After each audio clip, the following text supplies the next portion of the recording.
डोळ्यात तेल घालून देशवासियांचं रक्षण करणाऱ्या जवानांप्रती कृतज्ञता व्यक्त करण्याच्या उद्देशानं कोल्हापुरातील सायकल वेड्यांनी जवानांची भेट घेण्याचं नियोजन केलं होतं। कोल्हापूर, बेळगाव आणि कोल्हापूर असं 277 किलोमीटरचं अंतर पार करत या सायकलपटूंनी जवानांचे आभार व्यक्त केले। देशावर झालेले अनेक हल्ले भारतीय जवानांनी परतवून लावले।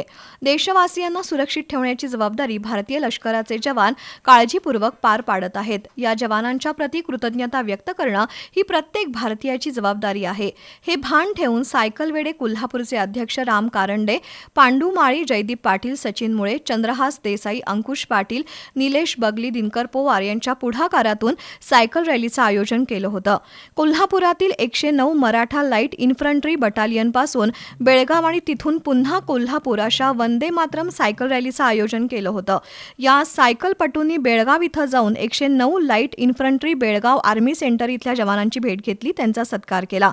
त्यानंतर हे सायकलपटू पुन्हा कोल्हापुरात परतले। या रॅलीसाठी गडमुडशिंगीचे माजी सरपंच तानाजी पाटील, फिट इंडियाचे उमेश पोवार, नगरसेवक अश्किन आजरेकर, नरेंद्र मिठारी यांचं सहकार्य लाभलंय।